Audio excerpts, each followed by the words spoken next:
definitely kicking in. Hey, I need the drugs in order to be able to tolerate the Life. shit and the life, and especially, even just the topic.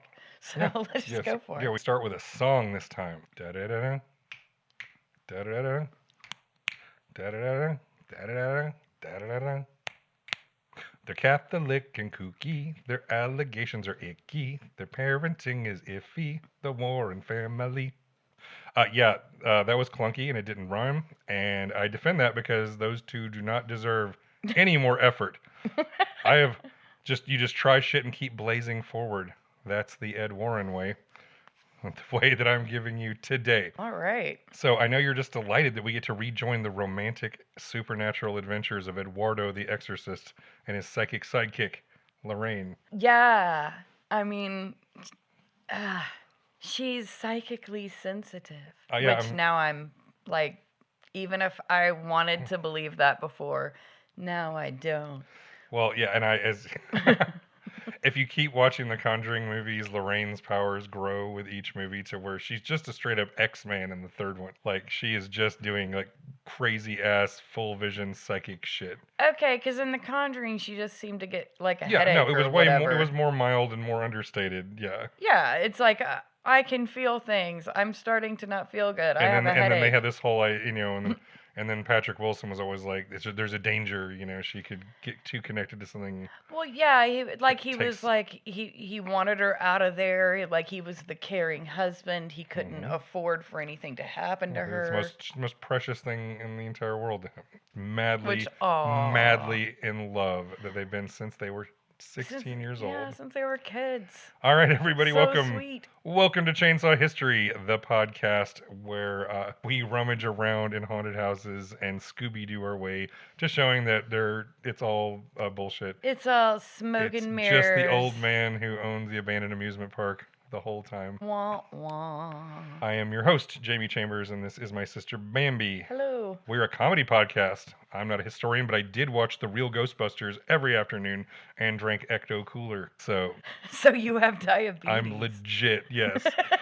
That is where the 50 extra pounds came from. Because that was like just pure sugar and dye. Diabetes. If you go to chainsawhistory.com, you can find ways you can support the show, find our back episodes and bonus content, like the Value Of series, where Bambi reads children's history books to me that we were forced to endure in the 1980s. And we also have a series called No Time for Love, Dr. Jones, where we explore the historical adventures of a young Indiana Jones. Well, eventually all the way to old Indiana Jones, but I was about to say there was some old man Indian in there, and I don't recommend it. I know you miss my old indie voice. Well, soon, but today we're gonna get back to the real life ghost banishing and demon fighting duo Ed and Lorraine Warren. Oh yeah. So in our last episode, we mostly talked about their background and early start. So to recap real quick. In the official story, Ed and Lorraine were Catholic school sweethearts, a normal all-American couple in the 1940s, except he'd been dealing with and learning about spiritual entities since he was about 5 years old, and Lorraine has X-Man powers to see through time and to read the auras of the living and the dead. You forgot also the power to get headaches spontaneously. Yes, headaches. And to randomly feel things. After Ed survived his boat exploding in World War II, the pair became traveling hobo artists, drawing and painting a collection of haunted houses, grabbing stories about demonic possession. Over time, they kind of established themselves as the reigning experts of the spiritual and the demonic at a time as America became more and more interested in that sort of thing. So, and then that would eventually go straight into the Satanic Panic of the 1980s, one of my favorite times I lived through. Oh, yeah, it's definitely my favorite moral panics. Oof. So, we also talked about one of the earliest notable cases and first Conjuring Cinematic Universe villain, Annabelle, who in real life is a 1970-era Raggedy Ann doll from a department store that was probably, maybe, allegedly paired with a half-assed story stolen from the Twilight Zone. No, it was straight up ripped off from the Twilight Zone. So now we're all caught up, ready to go and dive into it even more. So yes, think fondly for just one more moment about Patrick Wilson and Vera Farmiga. The nice cinematic Warrens that are kind of cool. I find it very hilarious that the doll that I have, Millie, that sits in my living room, looks like creepier and closer to the cinematic Annabelle than the little fluffy, pillowy. We could tart that doll up into a ghost doll if we wanted to. I would never Raggedy Ann, not so much. But I would never do that to Millie. So just like last time, the research on this one was a lot of articles and interviews, and I'll link to all of this in the show notes. Did watch the documentary Devil's Road on Max, and I read the authorized sort of biography called The Demonologist by Gerald Brittle, who later on sued the Warrens and Warner Brothers. And in fact, a bunch of people sued the Warrens and Warner Brothers once there was a lot of money on the line for a lot of this stuff. Yeah, I'm sure, and I hope they won. Yeah, please don't read his stupid book. I did it for you people. And one other thing I have to do is offer a content warning. Unfortunately, referring to grooming and sexual assault and abuse. So if those topics bother you, you might either want to skip this one or at least skip toward the end. I'll let you know when that stuff's coming up. Well, does that mean I can leave? Sadly, no. You're stuck here. Well, but those things bother me. So I guess I'm taking one for the team. They bother me too, and I have to learn about them. That's the thing. I didn't go looking for this. This wasn't what I wanted. This is supposed to be a fun story about haunted house grifters. So before we jump back into the ridiculous case histories, I think it's worth taking a moment to consider the worldview that shapes how these two approach and discuss the paranormal. They are not Sam and Dean Winchester using crosses and rock salt and whatever works just because of folklore and trial and error. Okay, for the record, I would much rather see Jensen Ackles shoot ghosts with a sawed-off shotgun full of rock salt than the real Ed Warren just yelling and screaming at demons in a basement, throwing a crucifix and running like a bitch.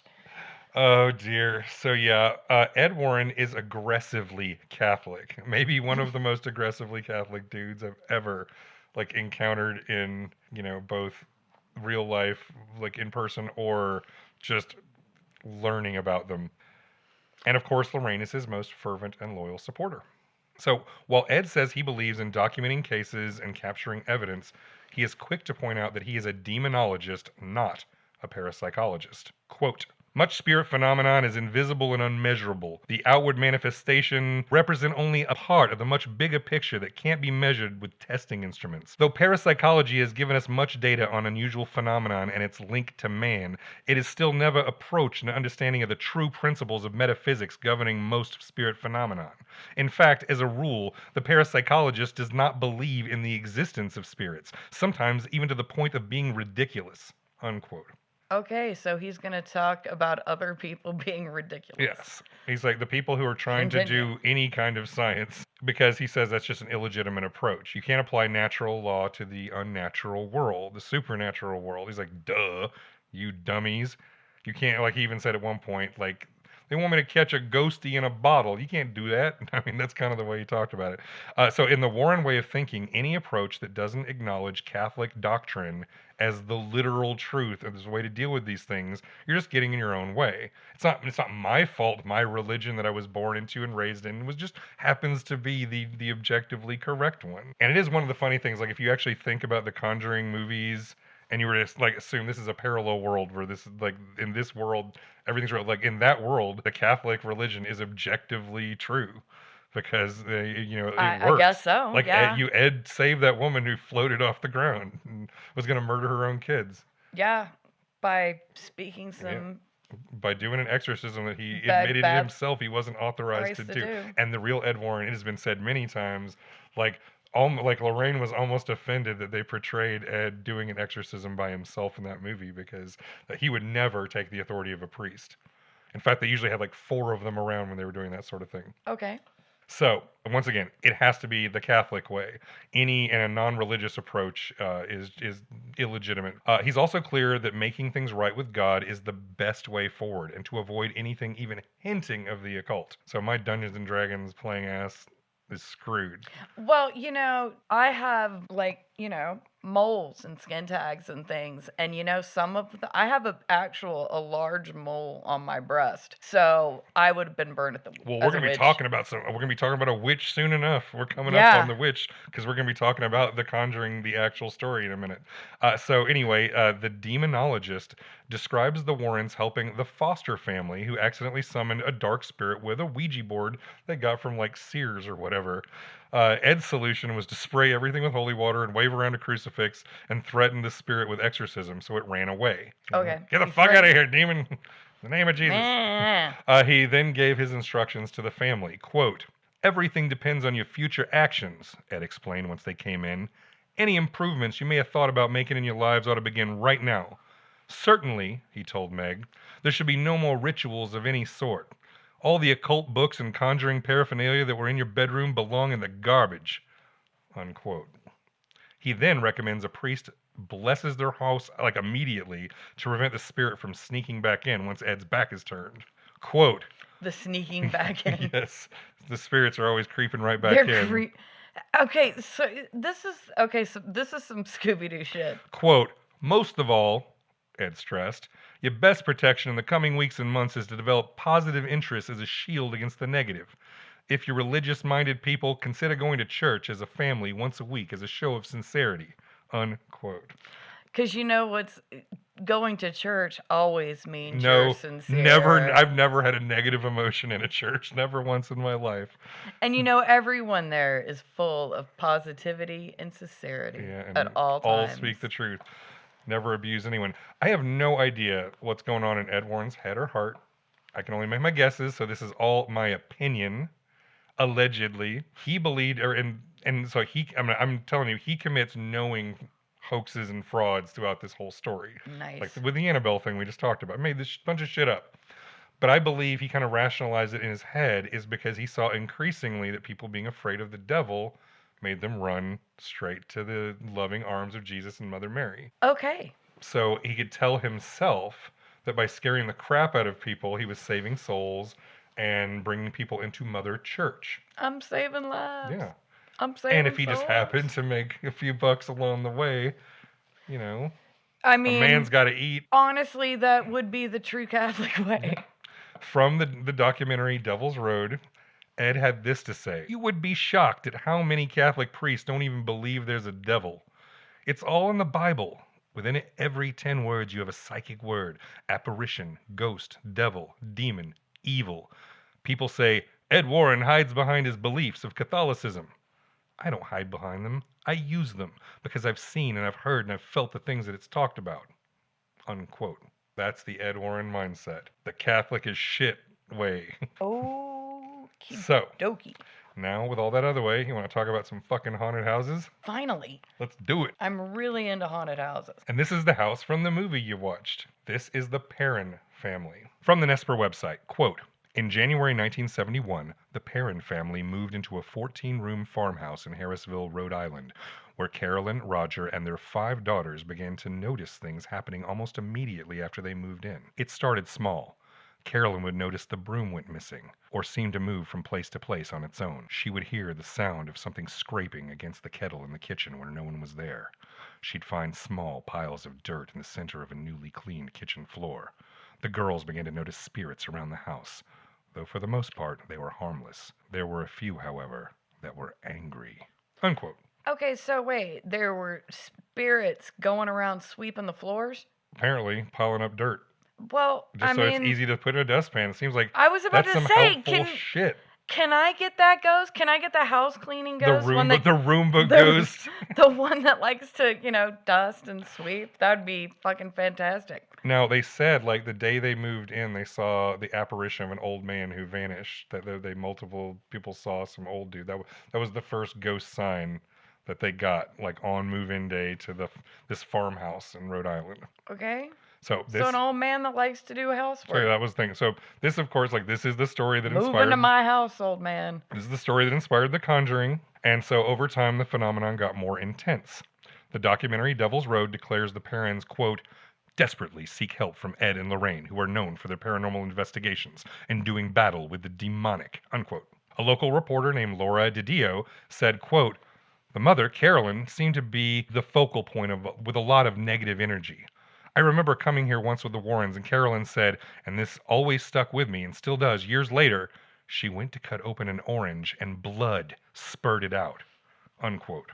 I heard that, and my thought was it a blood orange? Yeah, same. Mom was also seeing apparitions. Yeah, this is the 70s. Maybe that she just never seen a blood orange before. She picked up the wrong kind of orange at the grocery store, but she was a fucking yokel. Right. So over time, they saw that old man on move-in day, but mostly Mom started reporting seeing the apparition of an older woman. So this is from an August 1977 story published in the Providence Journal, the local newspaper in Providence, Rhode Island. Quote, Mrs. Perron said she awoke before dawn one morning to find an apparition by her bed, the head of an old woman hanging off to one side over an old gray dress. There was a voice reverberating, "Get out, get out. I'll drive you out with death and gloom."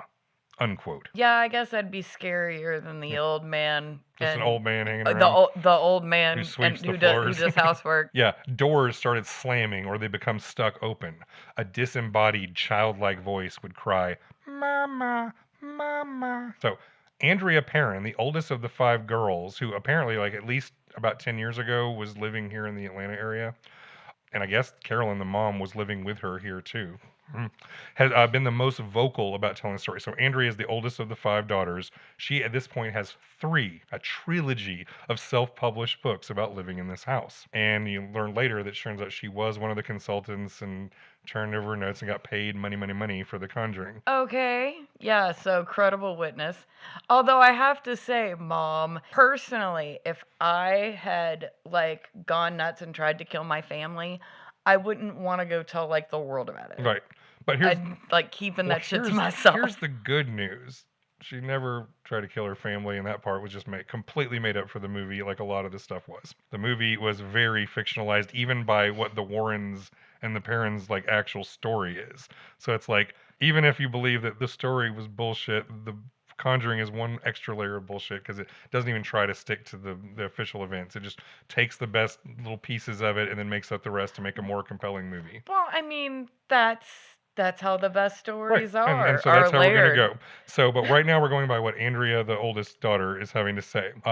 So she published these books. She even hints that some of the ghosts abused the family sexually. Quote, "Let's just say there was a very bad male spirit and 5 little girls." Unquote. That's all she'll say about that. I mean, that's usually more of a dad thing. Yeah. So none of this is good. And there was plenty to tell. So in the movie The Conjuring, the family moves in, and like over an implied period of like weeks, maybe a month, this stuff starts building up until the Warrens have to like really intervene, or these families screwed because mom's gonna kill the kids. But in real life, they moved in the house in 1971 and stayed until 1980. So literally 9 or so years. Yeah, you can tell how scared they were. Yep. And the supernatural allegedly fucking with them pretty much daily, according to Andrea. Well, that's the thing. It's like, if it were just like, "Get out," as they swept the floors, I could see them being like, "Yeah, I don't want to leave." However, it's off, like, ghost. If you want to say that 5 children were being molested in that house by ghosts, wouldn't you want to get your kids out? So that's just one thing to think about, that they did stick around for 9 years. At one point, financial difficulties they had apparently, because when they moved in, it wasn't just that house. They had like hundreds of acres of land that came with it, and they sold off a big chunk of it during that 9 years to get by during hard times. So then why wouldn't they like have sold the house with that chunk, kept the other chunk, and built a nicer, not haunted house? That's an interesting question. I mean, maybe I'm just a problem solver. All right, so from a July 2013 issue of the Providence Journal, quote, "In the movie, Carolyn seeks the help of the Warrens, but Andrea said the Warrens were brought in by a paranormal group in Rhode Island and one day just arrived at the front door. Mrs. Warren came into the house knowing nothing," Andrea said, but she added, "She stepped in the kitchen and said, 'I feel a dark presence, and her name is Bathsheba.'" The Warrens later concluded the Harrisville house was haunted by Bathsheba Sherman, who had lived there in the 19th century. She had been a practicing Satanist, according to the Warrens' account in the journal, who had murdered her young daughter as a sacrifice to Lucifer, so that she might remain on the premises, to haunt the house forevermore. The woman followed established black rituals and took her own life. She hanged herself, hence her apparition to Mrs. Perron according to the Warrens, unquote. Heavy emphasis on those last words, according to the Warrens. I was about to say, didn't they say it was an old man? Well, it started as an old man, but then the Warrens literally basically sort of the official... Morphed it? The story sort of comes to the point, like, and I say real with the biggest air quotes ever, but the official Warren-approved story that kind of matches up with Carolyn and Andrea Perron is that there's this witch, and then there was these benign spirits, but the witch was also using the benign spirits to torment the family too, because she was the head ghost or whatever, if that makes sense. Oh my God. So even when you die and you're a you can ghost, get bullied by you can get like bullied into like having a... All so right. you still have to go to work and have a boss you don't like? All right, old man ghost, you must now sweep the floor in a creepy pile. That'll really fuck with her. Now touch the little girl. They didn't do anything quite as dramatic as like the fucking thing on top of the wardrobe that jumps down and scares you shit out of you. Because this is one of the few things. The Conjuring was good about not doing a lot of straight up jump scares, but that was one of the few cheap ones, and it kind of earned it because at that point it was just setting all this mood. And then finally, when it did, it was like, oh God, that's not good. Well, and you're looking inside. You're thinking it's going to jump out from inside. Instead, it's on top of the goddamn thing. Fuck you, James Wan. Yeah, and what it was very unsettling. Yeah. It was a very unsettling moment. Like, yeah. I was ready for it, and you still... No, he did a good job of making you ready for it and still getting you. And it was a good one. He's a good director. He made the insanity of Aquaman at least still entertaining. All right, so we established they've identified this suicide murder witch as the head ghost, is the reason why the Perron family are all messed with. So this is all part of the official story. So the Warrens barge into the house one day and begin asking questions, poking around, making declarations about what's going on. Lorraine's like doing her trance medium thing as she roams around. She's feeling shit. Reading the auras. So Ed decides the next move is to hold a seance to contact any spirits hanging around and see what's up. So Carolyn, the mom, is instantly on board for all this, but Roger, the truck driver dad, ain't so keen on any of what's going on, so he's sort of reluctantly dragged into this. Well, I mean... If you were molesting your daughters and spirits were being blamed, you wouldn't feel good about being exorcised either. It's like, what the fuck? So what are these weirdos doing here? So they ought to hold hands and sit around the table. So Lorraine does her psychic medium thing where she's like, presence, reveal yourself, give us your name, doing, talking to, the unseen. And then while she's doing all this, and suddenly things got real weird real fast. So Andrea Perron describes this experience to USA Today in July 2013, all part of this promotional blitz for The Conjuring. Quote, now so that she's saying that she was hiding, watching the seance. She wasn't supposed to be there, but she was like hiding behind. Oh, but she saw it. But she's hiding behind a corner. Quote, I thought I was going to pass out, Andrea says. My mother began to speak in a language not of this world. Her chair levitated and she was thrown across the room, unquote. Now, from the Devil's Road documentary. Quote, Roger's petrified for his wife.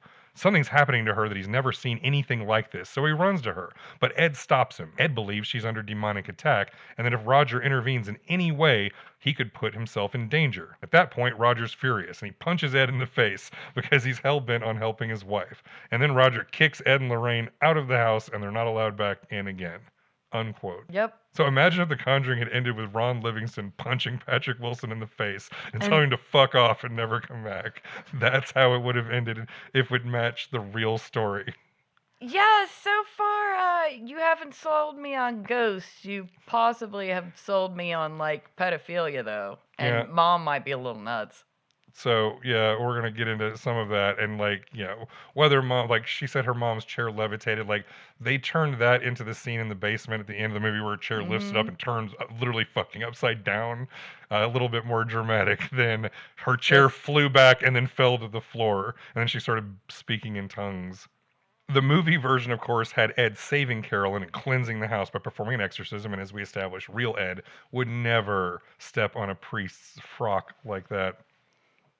That, and apparently in order to cleanse a house, you have to, get permission from someone? We'll get into that a little bit, too, in a minute. So instead, the family just lived there for, almost a decade. As long as I was in Wisconsin, those people lived in that haunted house. And then when they moved, apparently everything just stopped, both in the house and with them. It was just over. When asked the obvious question of why the family didn't move, the one you asked at the very beginning, because remember, according to Andrea here, the oldest daughter, they wake up every morning to their bed shaking and like the stench of rotting meat. Andrea said, quote, "I hear that question most every day. I think we were supposed to have this experience and share it with the world," unquote, for some sweet, sweet residuals from Warner Brothers.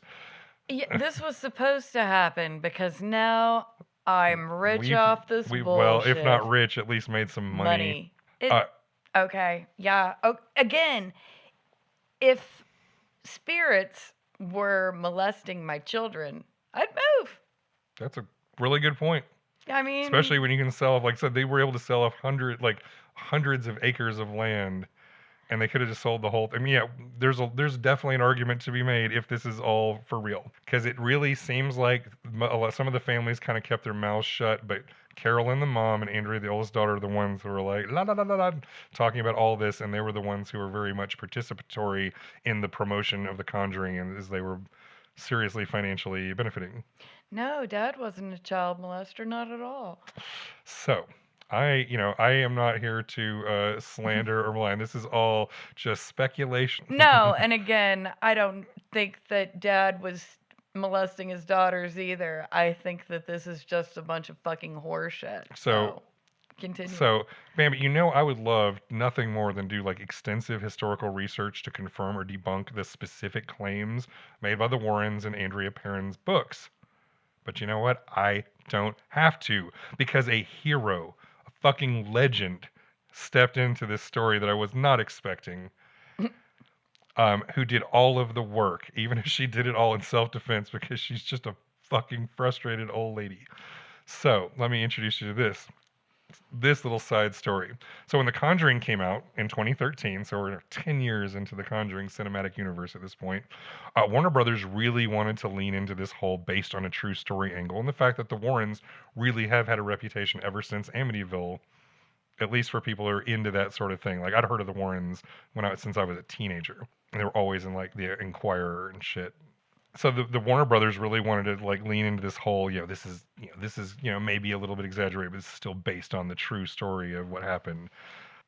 And so it's why the Conjuring films always roll the credits over photographs of the real people and places. So every Conjuring movie ends with the real pictures and little clips and little bits and pieces to kind of sell the legitimacy of the story.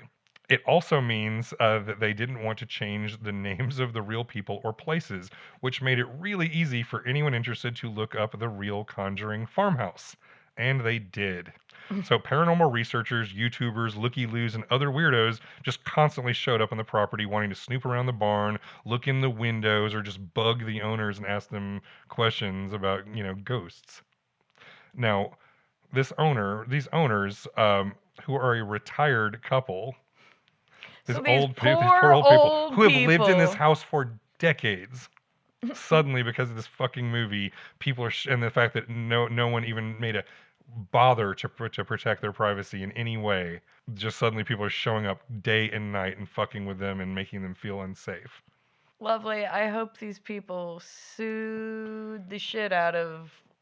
So yeah, someone. So this poor old couple had to, for the first time in decades, had to say that we had to post our house. They had to put no trespassing signs, ropes and chains up everywhere that they didn't want, and even still, like she said, she used to like going out into her garden or sitting on her fucking porch and enjoying the fact she lives in a beautiful place in this historic hundreds years old farmhouse. And instead, these fucking assholes coming in from everywhere because they watch this movie and it makes them interested in the paranormal and they want to do their TikToks.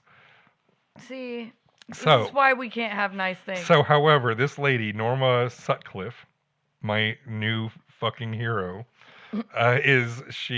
She's like a retired, therapist, like a counselor, I believe, from what she said, decided to roll up her sleeves and call everyone out on their bullshit. She worked with a local journalist and spent months poring through historical records, genealogical information, and old newspaper files. Norma did the work and produced the receipts. And I know this is going to shock you, but it turns out the Warrens and the Perrons are completely full of shit. No. You mean there wasn't a witch? So, yeah, no, was not a witch. So, Norma took her research and put out a 1 hour and 4 minute YouTube video discussing this and just putting the screenshots of all of her research on the screen as she's talking. Just as just an old lady just laying it out, Nice. fact by fact. So yeah, I fucking love Norma. She claims that Carolyn Perron desperately wanted to move and started and concocted. She was the first one that came up with this Bathsheba Sherman, the witch story, just taking a person that she found out about who had lived in the area. So this is quoting Norma's video. She claimed that Bathsheba had been in Arnold. She was not. That she had lived in our home. She did not. She claimed that Bathsheba, when she was young, killed an infant with a knitting needle, and according to her, a hearing was held to see if there was enough evidence to bring her to trial for murder. No evidence of the death or of a hearing anywhere has ever been found, including the Superior Court records. Carolyn claims the community knew all about it, and that the townspeople ostracized Bathsheba for actually murdering the infant for sacrifice in a satanic ritual because she was really a witch. That Bathsheba had made a pact with the devil to keep her beauty. No evidence in any historical record or from any local historians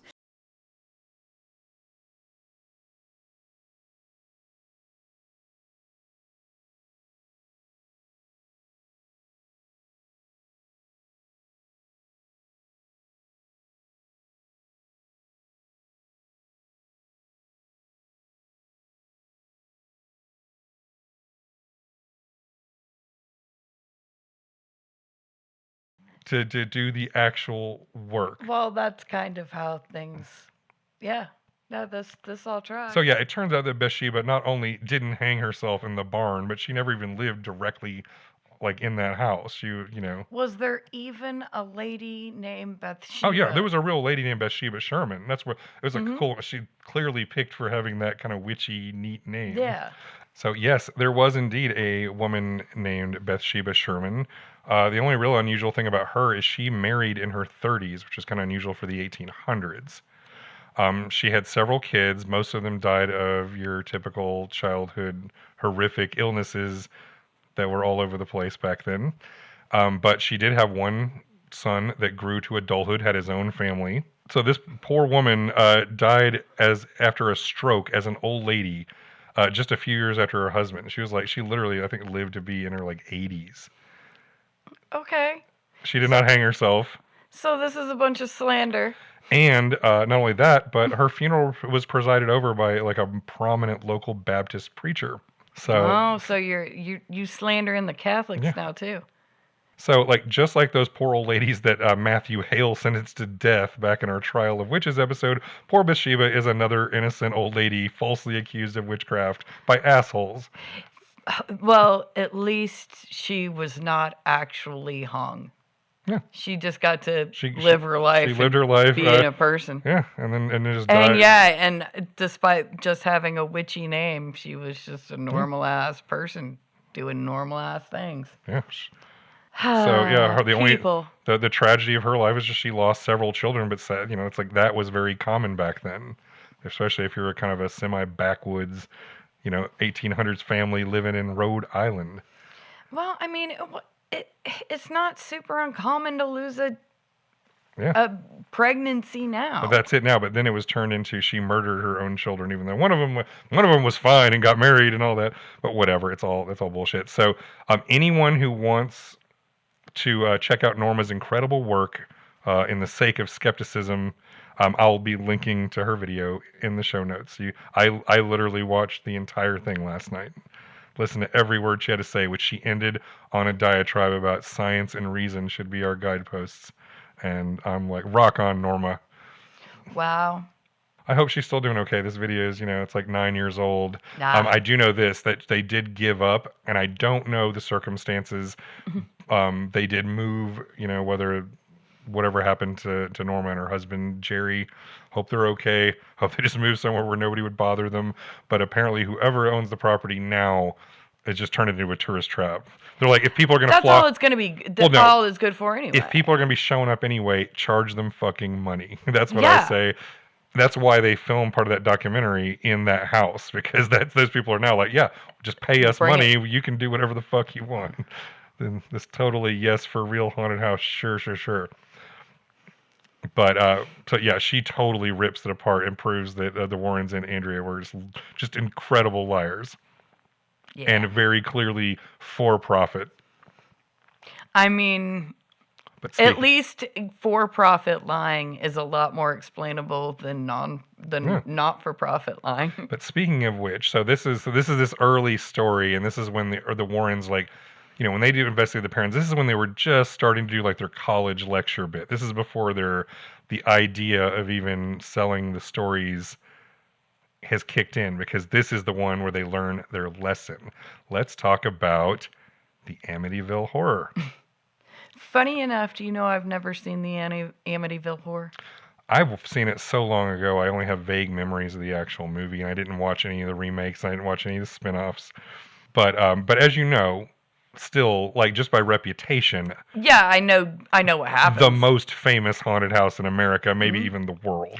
And the brave priest that takes in the demon into his own body and then throws himself out the window. That was The Exorcist. Is that The Exorcist? That's The Exorcist. The Exorcist has nothing to do with the Warrens directly, but also incredibly important to the Warrens story. I was about to say, there were so many flashes of movies. I believe this is the case that launched the Warrens down the path that would eventually lead them to starring characters in their own film franchise. Is the Amityville Horror, that's the dude that killed his family. Killed his whole family. Yes, we're about to talk about that. There we go. Yep. I knew I'd get there eventually. Stroke brain. The horror started very real, as you just said, because near the end of 1975, the very year I was born, a guy named Ronald DeFeo went by Butch, Long Island, New York. He was arrested for murdering all 6 members of his family in their Long Island home, whom he shot in the back of the head with a rifle during the witching hour, 3 o'clock in the morning. Just over a year later, George and Kathy Lutz purchased the Dutch colonial house at the bargain price of $80,000. This is like a big house in a nice neighborhood, right there near the water in Long Island. When a bunch of people get slaughtered. Yeah, when a family annihilator just kills a shitload of people, including kids, that tends to drive down the property value. Yeah, I mean... So the Lutz family move in, and then a month later, they announced to the world they were abandoning the house because it was haunted as fuck. Okay. So according to the Nesper website, a priest was brought in to bless the Lutz's new home because they're Catholic. And here's a little spoiler for you. Every single family we've talked about are Catholic. Now, you might remember if you watch The Conjuring, she's like, oh, we're not religious, all that. We're not, yeah, she was like, we're not really religious. We totally have 5 kids because we're not Catholic. No, the fucking parents were Catholic as shit, and all of them were. And it's sort of almost not always a requirement for the Ed and Lorraine thing, because once again, this is you have to accept the Catholic belief system to make this work. They're not going to mess with non-Catholic ghosts. Yeah. Now, even then, once again, there's not the Warrens have an actually minor role in the whole Amityville thing, but it has a much bigger role in their lives and their story, which is why, like, if you watch the Amityville Horror movie or even read the book by Anson, they're not mentioned even at once. But we'll get there. So anyway, so they move into the house, and a month later they run away saying the house is haunted. So according to the Nesper website, a priest was brought in to bless the Lutz's new house, and he heard the words, "Get out," in an upstairs room. Sounds familiar. Yeah. Everyone in the family suddenly was like getting into a bad mood. Like everybody's mood changed, especially Dad, getting angrier and angrier. Mom and Dad started having health issues.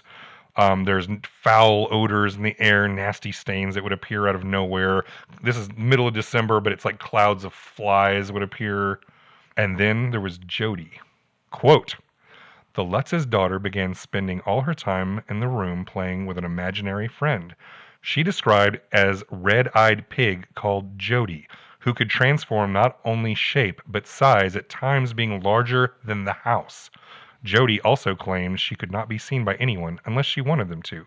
Unquote. Same rule as Pete's dragon, Elliot. You can only see him if you want him to. He's just invisible right now. And yes, Jody, the magic spirit pig, can be bigger than the house. Okay. There was also this incident. Quote, George also awoke one night to witness his wife transform into a 90-year-old hag, and the next night she began levitating over the bed. Unquote. Dana Barrett, Ghostbusters style. Okay. Except less hot. She became a 90-year-old shrieking hag, apparently. After the Lutz got the hell out of Dodge, a local reporter called the Warrens, so they get the story out about this spooky multiple murder house turned haunted house. And because at this point, the Warrens were, they were a couple years into this. Oh, they speak at colleges. They're the people to call when you want to get an extra story out of this sort of thing. So the Warrens are called in. The book, The Demonologist, describes Ed and Lorraine conducting a walkthrough of the abandoned home and then scheduling a seance a few days later. Lorraine walking through the home is dramatized at the beginning of The Conjuring 2, by the way. Other tellings of their first visit are more dramatic. This is Lorraine, quoted in Devil's Road. Quote, the media asked me to go on to the second floor and to tell them what I felt. And as I was going up the stairs, I reached a point where it felt as if a force of water was coming against my chest, almost like a waterfall. It was the worst feeling. I stopped on the landing and held tight to the relic that was in my hand and asked for strength and direction in going forward. It felt ominous to me. There was something inhuman or very, very negative. Unquote. Meanwhile, Ed was down in the basement, waving around a crucifix and yelling at demons. Quote, as is my custom as a religious demonologist, I took out a crucifix and commanded in the name of Jesus Christ and the blood of Christ what there was there to reveal itself. I never had such a quick reaction. I felt as though I was underneath a waterfall. That's how terrific the pressure was on my head and shoulders, forcing me down to the floor. I went into a religious resistance and then envisioned myself in Christ's light. And again, I commanded it to leave in the name of Jesus Christ. It immediately lifted off. Unquote. This was the point at which Ed decided they were dealing with a demonic presence in the house. The Nesper website claims, as do the books and movies about the house, that the property was once owned by a black magician, and that is a practitioner of the dark arts, not an African-American guy who does card tricks. Okay. Yeah, so this was a guy supposedly named John Ketchum, whose cursed bones were supposedly buried on the property.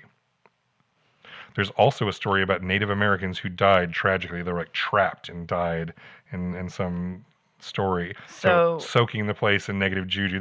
The always sort of the pop culture thing is, oh, this was buried on an Indian burial ground, is what they would say. But it was supposed to be this other story that I have no idea if there's any basis in it or not. I just don't know. No clue. Either way, there's supposed to be multiple reasons why this house is just evil. The house itself hates them. The house is evil. So, and then of course now multiple murders. And is it a chicken or egg thing?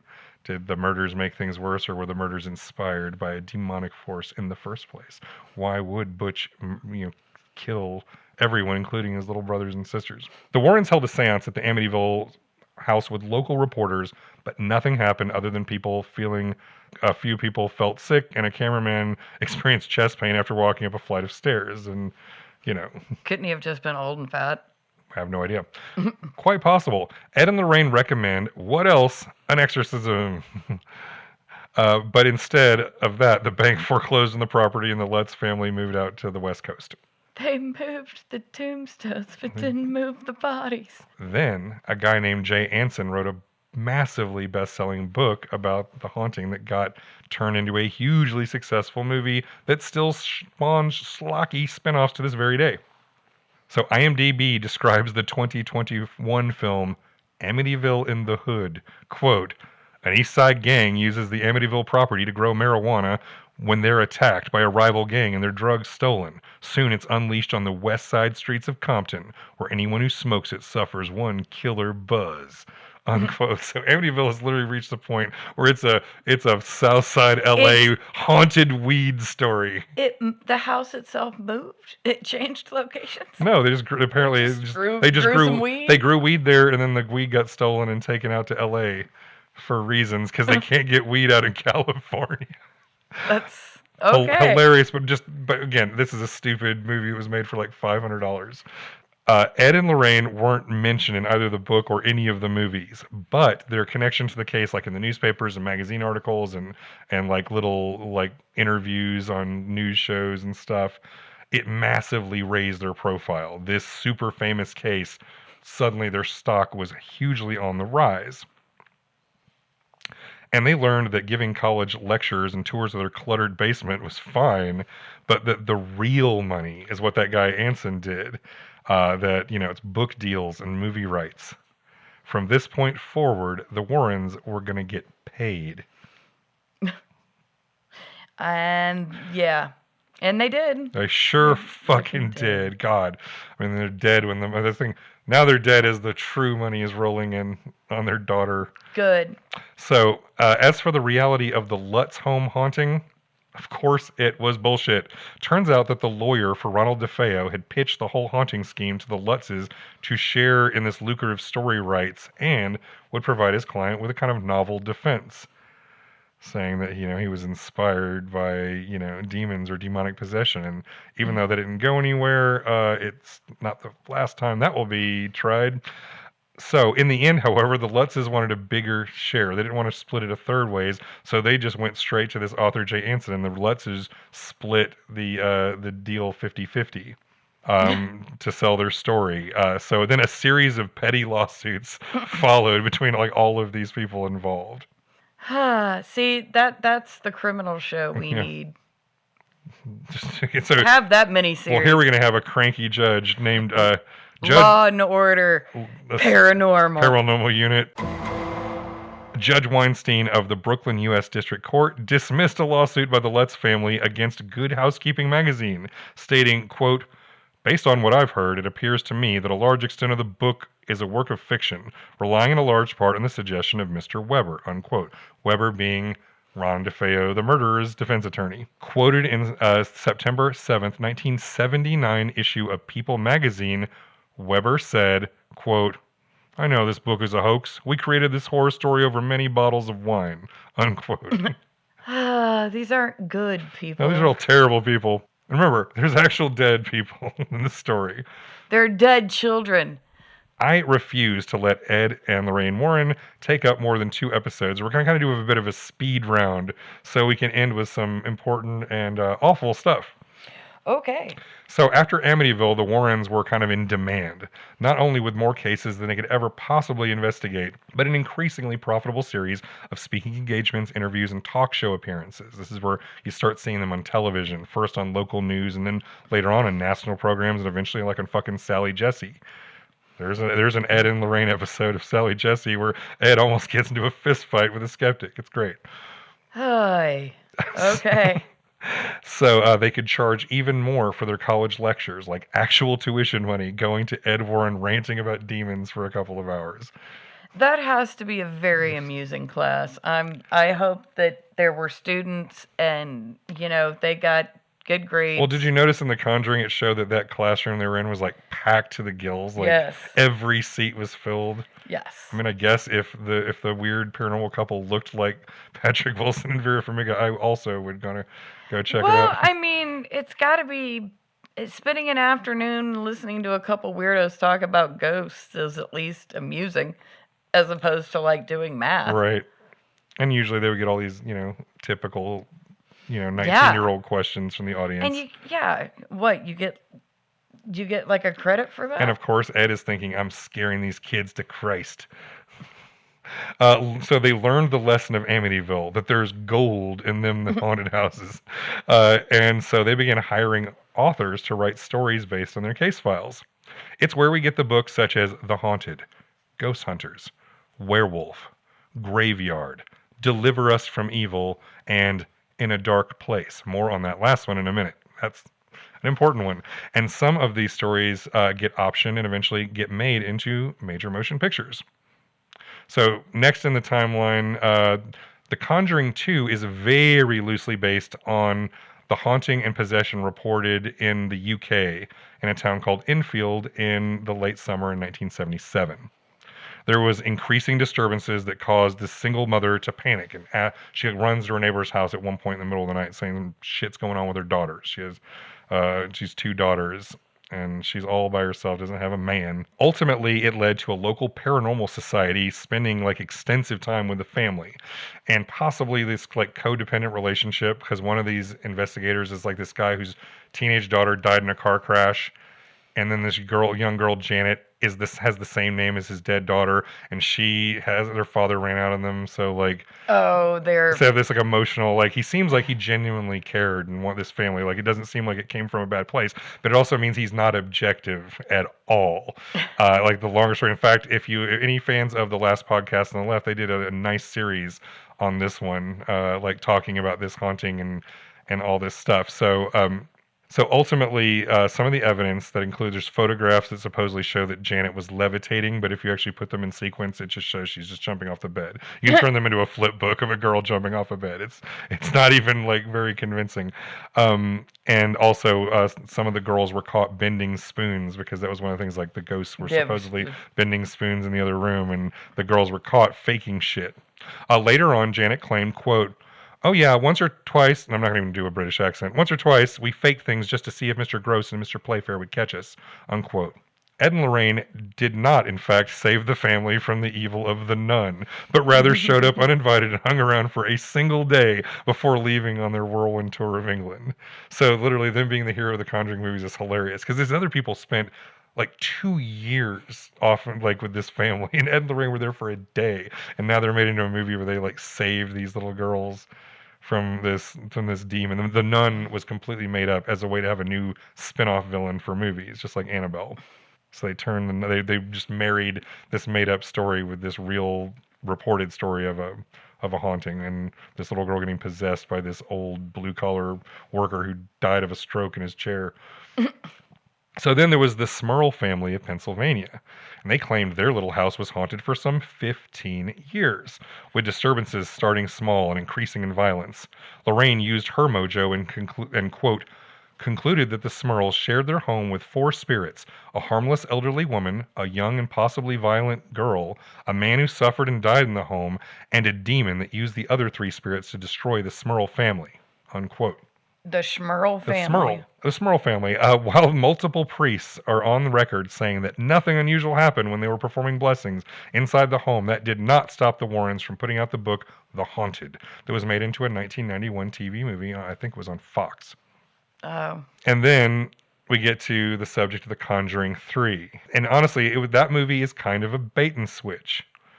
Because The Conjuring 3, the subtitle is The Devil Made Me Do It, which is based on one of these famous little pieces where the Warrens touched with the legal system, because it was the first time demonic possession was used as a defense in a murder trial, or at least attempted. It wasn't actually used. I was about to say, attempted to use. There was attempted to use. It was not successful. It was not allowed to even be entered as a plea. The U.S. court system was like, absolutely not. But, so, like, you go into it, even the marketing for the Conjuring 3 makes it look like, oh, this is going to be like a courtroom drama mixed in with a Conjuring thing. No. But instead, no. They literally just used that part of it to bookend the beginning and the end of the movie, and then just write a completely fictional adventure in the middle about the Warrens doing battle with a Satanist witch chick. And Lorraine literally, this is the one where she fully turns into an X-Man, where instead of this subtle bits and getting a headache, she's like seeing full visions and running through the woods, witnessing visions of murders, and almost runs straight off a cliff. That seems ridiculous. It was also where, in the book, where... Is that when you just need to get fucked up and enjoy the train wreck that's about to happen? It's the first core Conjuring movie not directed by James Wan. It's definitely the weaker of the 3. It's sillier. It's not as scary. And since I still enjoyed it because I liked the characters, and it wasn't bad. It just wasn't as good, graded on a curve. It's just not as good as the first 2. But it's also, like I said, a little bit sillier. It turns them more into like a superhero story. However, one little side note, I didn't even put this in the script, but in the movie, as part of the events, Ed ends up having a heart attack. Now, it's brought on by a demon in the movie. The demon triggers the heart attack, but then... It has nothing to do with his cholesterol. The fact that you look at Ed Warren, it's like, of course that guy had a heart attack. Did he go up a flight of stairs and have chest pains? Oh, God. So, anyway, so Patrick Wilson has a heart attack at the beginning of the movie. He spends the rest of it like walking with a cane and having to pop nitroglycerin pills when he gets all stressed out and everything. So later on, people who worked with knew Warren, apparently Ed Warren, every time he needed to sell that a place was really scary or haunted when he was getting oppressed by the evil energy, or if they're having a seance that's supposed to be really scary, he would fake a heart attack. Like Red Fox on Sanford and Sons. He'd be like, oh, the devil's coming for me. Oh, so this is the thing he was doing. So now it makes watching that movie particularly hilarious as Patrick Wilson's grabbing his chest and reaching for his pills. Oh my goodness. So they started out, it's like, okay, well, she gets a headache. And then it was like, he gets a heart attack. Yeah. Run. Well, it's like part of the idea is like in the first two movies, Ed is sort of like the physical protector of Lorraine. And now this one sort of reverses the roles and fucks with that a bit. So that Lorraine's charging ahead while Ed's sort of like weakly shuffling behind her. Because now she's Dark Phoenix. Yes, because her true powers are starting to come in. Because now we got to fight a Satanist who has a demonic altar in tunnels underneath the ground. Okay. So anyway, now we're gonna go jump back to the supposed real story, at least the official version that very loosely inspired the movie. Because once again, the movie just pretty much ignores the story for most of the movie. It just does at the beginning and the end, and is the only time it even bothers with anything based on the official version. Okay, then. So this is the real story again, giant air quotes. So it goes something like this. A desperate mother calls the Warrens in to help with her son. His name is David Glatzel. And the Warrens, guess what? Determine he's possessed by a demon. Months later, the boyfriend of David's older sister, so David's a possessed little boy, he has an older sister, that girl's boyfriend stabs his landlord to death in a fit of rage. So he's charged with manslaughter, and this guy, Arnie Johnson's lawyer, decided to enter a brand new defense at trial, not guilty by reason of demonic possession, which of course was recommended very strongly by Ed Warren. Now, this is all part. Now, Ed has had a long-standing. This predates this trial by many years of trying to get a court to kind of officially accept some kind of supernatural shit as part of a ruling or as part of evidence that's accepted in something, some kind of court. Because it'll prove the existence of the supernatural if it's accepted by law. Kind of like, remember how in The Miracle on 34th Street, how it's like if they accepted Santa Claus because they took mail. It was kind of like Ed Warren's like, look, if I can just get him to accept ghosts even once, I got him! So this was part of his obsession. So he got this in. It would legitimize his spooky, Catholic beliefs through legal precedent. So, and while I'm not usually a fan of the American court system, I am happy to say the judge instantly rejected this attempted plea, saying it was irrelevant and unprovable. The answer, he was like, no. Correct. Yeah, no, fuck off. However, they were smart enough on the lawyer, on the Ed Warren lawyer for Arnie Johnson's side, to do it like on a Friday, get in front of all the cameras and get a bunch of press to do, this is the plea. And it took until Monday for the judge to tell them to go fuck themselves. And so it got a bunch, all over the newspapers, all over the country were like, the devil made me do it was like the top headline. It was a big story. Even though it was bullshit. And which is why, of course, because that was the headline, that's why the subtitle of the movie, despite the fact they didn't really care about that story very much in the movie. Yeah, well, you do get to see a guy stabbed to death. It's great. Judge was like, no, absolutely not. I mean, you can't have the lawyer. It's like, I plead not guilty by the fact that my lawyer's insane. But yeah, Ed got the headlines and the slew of interviews he was looking for, and Johnson went to prison. And we got a silly movie, like all these years later. Hooray. So now Carl Glatzel was the older brother of the possessed little boy David. He claimed a few years back and claims to this day the whole thing was a hoax and the Warrens are grifters. Even David, who still claims that he truly was possessed as a kid, is quoted as saying, quote, Lorraine told me I was going to be a rich little boy from this book deal, and that was a lie, unquote. Oh. So, let's jump to A Haunting in Connecticut. In 2009, a based on a true story horror movie hit the screens titled A Haunting in Connecticut. It was in turn based on the book In a Dark Place by Ray Garton, and in turn based on the case files of Ed and Lorraine Warren. This is, I think, the fourth book in the Ed and Lorraine book series they were doing at this point. This is the story of the Snedeker family. Why do all these people have like weird ass last names? It's all part of the charm. Got the, I mean, there the were- Smurls, the Perrons, the Glatzels. Yeah. Their name isn't even Warren. Yeah, the Mineys. And then now we've got the Snedekers. The Okay. Snedeker family. So we got mom, dad, and a whole bunch of kids because guess what? Catholic. And they don't believe in that birth control. They believe in fucking. They believe in having an irresponsible number of children. So they moved into this rental duplex and discovered to their horror that the building had previously been a funeral home. Heck. Although, who cares? From the Nesper website, quote, in the basement, they found various mortuary items, including a hoisting apparatus for coffins, a medical gurney, blood drains, and toe tags. Soon enough, the Snedekers were reporting all kinds of evil, including sexual attacks, apparitions, and abrupt, violent personality changes in the oldest son, who is undergoing treatments for Hodgkin's disease. Unquote. So we got this kid with cancer, his personality's changing. Has nothing to do with the chemo. Yeah, and the it has hormones nothing to do and with the fucking steroids and all the shit. Yeah, it has nothing to do with all the cancer and all the treatments and all the but all this other stuff's emotional going problems that go along with having, cancer. So they discover all the funeral home shit in the basement and the drain for the blood.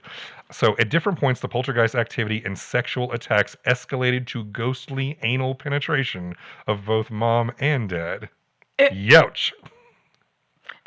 And then the ghost shoved his finger and they up my literally ass. said they threw their clothes because this is ghost dick.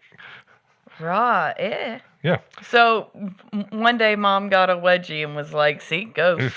So, of course, they go begging for the demon hunting badasses, Ed and Lorraine, to come take care of business. So when they concluded... You gotta get out that wedgie, Lorraine. So when the Warrens concluded their investigation and did their hocus pocus, they hired Ray Garton, this horror author who'd had a couple of decently selling books under his belt, and to write the book that would be turned into A Dark Place and then later adapted in the movie A Haunting in Connecticut.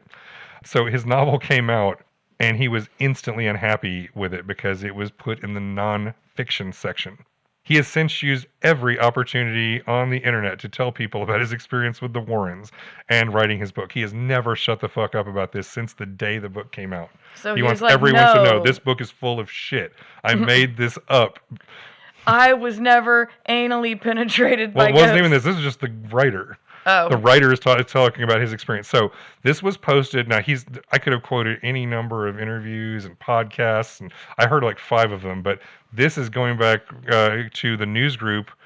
Remember news groups, internet, alt.folklore.ghost/stories on April 27th, 2000. Garton claims the family had serious problems with alcoholism and drug addiction, and that he could never determine that the son ever even had cancer. And he also just couldn't get their fucking stories straight. Quote, I went to Ed Warren and told him my problem. He told me not to worry, that the family was crazy. I was shocked. He said, all these people who come to us are crazy. You think sane people would come to us? He knew that I'd written a lot of horror novels prior to that, so he told me to just make up a story using whatever details I could incorporate into the book and just make it scary. Unquote. Wow. Okay, so... Okay. Unable to get out of his contract without legal ramifications. Stuff he couldn't afford, Garton just said, I'll just talk shit about them until the end of time. So he goes on, quote, of the two, Lorraine is the sanest. She's an enabler. Years ago, before their career in the supernatural began, Ed suffered from mental illness. It was bad enough to keep him from working, and the only way he could make money was to handprint haunted houses on dinner plates and sell them door to door. Once Ed decided that Lorraine was psychic, selling the haunted house plates eventually led to investigating haunted houses.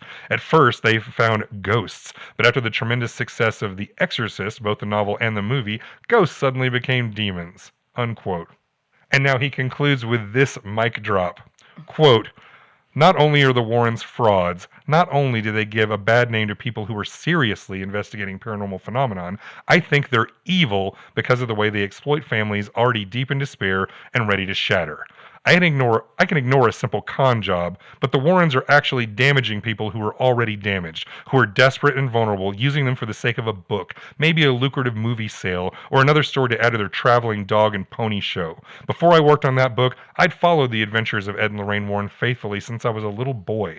I was excited to work with them. Boy, was that a big disappointment. It's nice to believe there's a smiling, grandparently couple out there chasing demons, but not when you know they're hurting people for the sake of publicity and the almighty dollar. Unquote. Yep, fuck these people. Oh, and this is one that didn't get into my script, but I'm actually going to show you. So this is from, do you remember the old news magazine show called A Current Affair? Yes. All right, so this is from an old episode of A Current Affair talking about the very case we're talking about.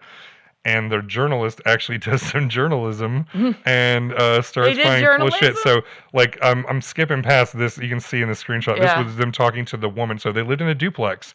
They had an upstairs fucking neighbor who literally lived right above them, who, if all this shit was going on, would know about it. She also said they totally knew it was a funeral home. The family lived there. All this. They're talking about how full of shit it was. And then this is what happens. You can hit play. Okay. This is the journalist actually talking to Ed. At this point, I asked for the name of a priest who the Warrens claim had visited the house. We wanted to speak to him as an independent source. There is no priest, there is no this, there is no that. What is this? Because of this nut up here almost ran you down? Hey, this is baloney. Come on, let's get out. I'd like to discuss it some more if we can. Yeah. I'm not discussing anything any further. I think your credibility is I don't care about credibility, pal. I don't care about credibility, pal. Instead, there were no plans for an exorcism. He did say, however, he felt a strange pressure upon entering the house. That was the real Ed Warren and how he dealt with even a slight question of like, hey, if a priest did this, What's this the thing, name? can I just talk to him?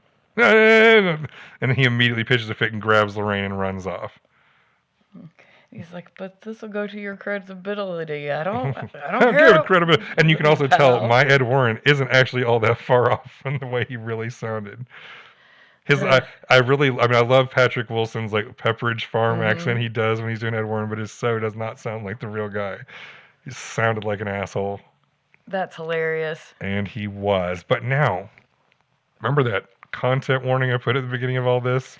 Oh, I thought we'd already No. the sexual assault you thought of we were talking children and about buttholes. you thought that the ghost anal I'm talking about real shit, not bullshit. Unfortunately, this is the real kind, not the fun ghost rape. Well, I mean, I guess I hope that the molestation of those girls didn't happen.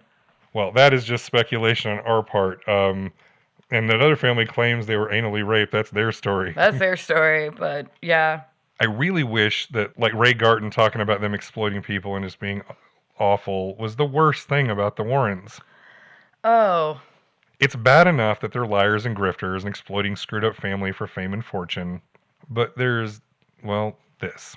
So in the book, The Demonologist, which I told you was published in 1980, it references a woman who works as an assistant to Ed and Lorraine. So in this situation, a man named Pete is calling regarding a case that's not important to our purposes here.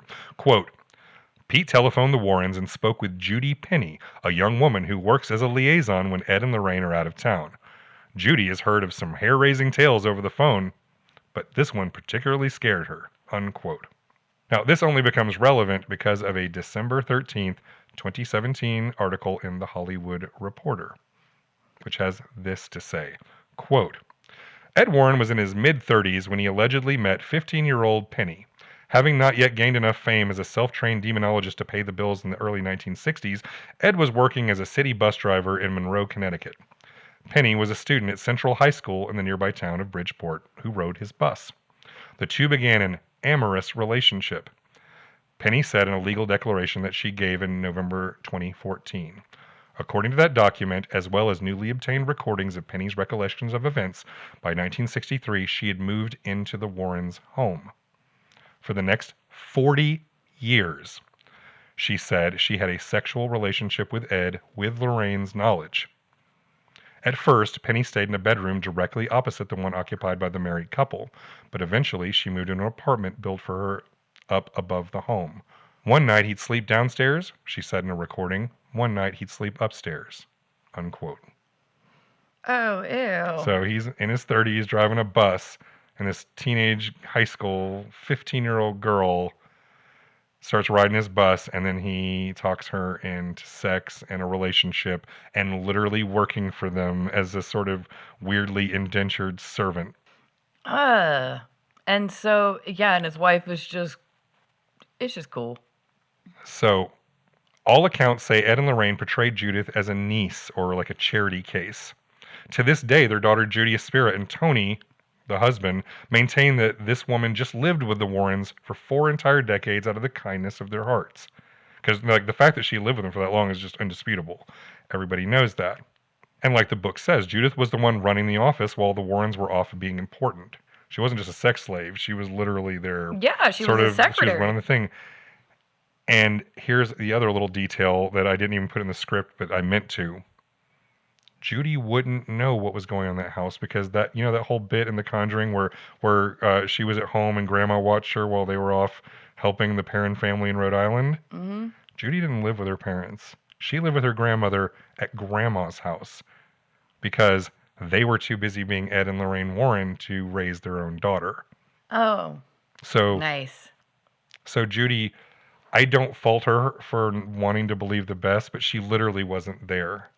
She doesn't know what her parents were really like because she only saw them, for visitation and holidays and, spittle stuff. But most of the time, she wasn't around. This lady, Judith, that's the thing. Both of them went by Judy, which is sort of disturbing all by itself. Yeah. The fact that she was half Ed's age and the fact that he became a father, like in his late... Yeah, it's all kinds of fucked up. So, quote, Penny also claimed that Ed was sometimes abusive to Lorraine. Early on, she said she witnessed him backhand his wife so hard she lost consciousness. Oh my God. Quote, and this is quoting her inside the quote, sometimes Ed would actually have to slap her across the face to shut her up, Penny said in one recording. Some nights I thought they were going to kill each other. Unquote. Want to know how great a Catholic couple Ed and Lorraine really were? Well, I mean, they already had an in-house sex slave, so... In 1978, Judith Penny got pregnant. Quote, Lorraine persuaded her to have an abortion because the birth of a child could become public and any scandal could ruin the Warrens' business. Though Lorraine is claimed to be a devout Catholic, Penny said her, quote, real God is money. In a tearful recording obtained by The Hollywood Reporter, Penny recalled, they wanted me to tell everyone that someone had come into my apartment and raped me, and I wouldn't do that. I was so scared. I didn't know what to do. But I had an abortion. The night they picked me up from the hospital after having it, they went out and lectured and left me alone. Unquote. Track. Okay. Yeah, sounds Absolute right. fucking trash. Yep. So here's the thing. Now, ultimately, even though these are like sworn depositions and statements and stuff, there's still... this is one woman saying, we know she lived with them. Yeah. And it's like, I am inclined to believe a story, especially knowing that the undisputable details of her age and when she started living with them. That's the fact that she was clearly groomed and some shit was going on. Yeah, which is really sad, and which is the reason she was there for 4 decades. But her stuff is corroborated by other information, including lawsuits by multiple parties. And it would take a long time and get tangled to get into all of it. But let's just say it gets backed up a couple different places because once again everybody started suing once a bunch of money was on the line with these movies. So like people, the Warrens were like the guy who wrote The Demonologist. He sued them. This movie producer who was involved with making the original Conjuring movie sued over the depiction of the Warrens based on the stuff he knew about. So here's one last detail that'll help you kind of maybe decide your opinion about what to believe or what not to believe.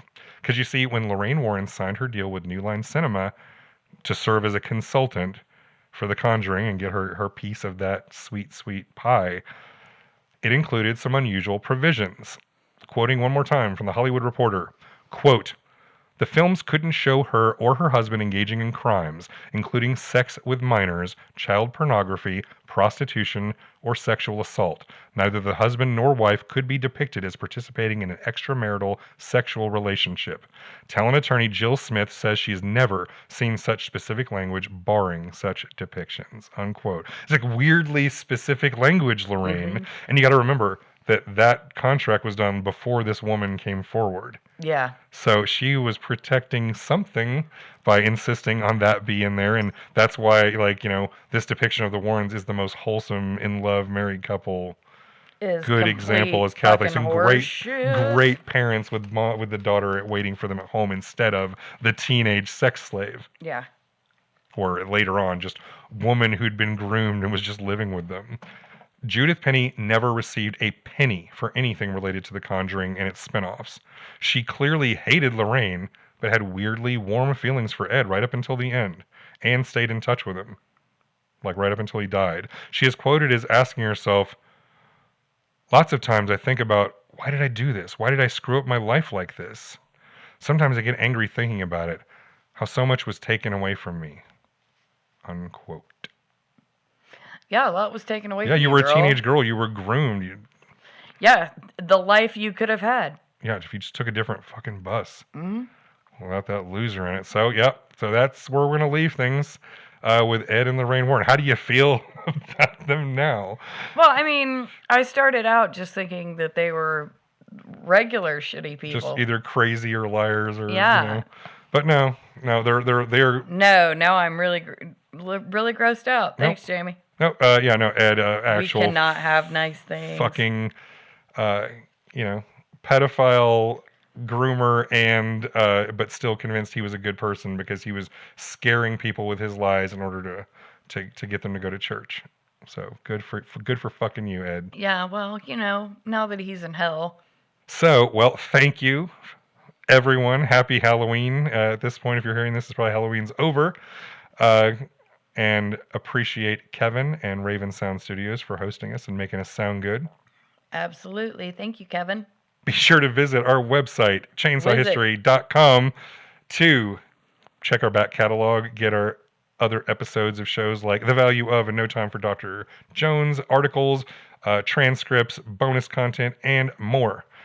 Just like last time, I would encourage you to give to the Feeding America charity by going to feedingamerica.org and support local food pantries, just like those goofballs who were hanging out with Annabelle on the live stream the other night.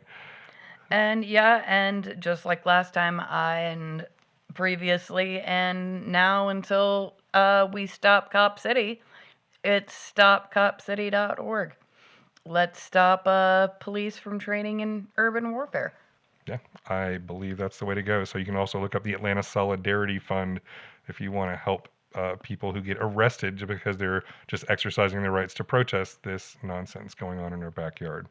But until then, Bambi and I are going to go. I think I got a new strategy for us. We should start podcast recording on the sidewalk in front of somebody's house, describing it in detail, and then use the recording as a way to bribe ourselves in and get more information about the haunting. Yeah, or about just the layout of your home. Can I know, in order to fight the ghost, we're going to need the number, the security code for your alarm system, and the PIN number to your ATM. Who you going to call? The grifters. So we'll see you next time, everybody. All right, bye. Later.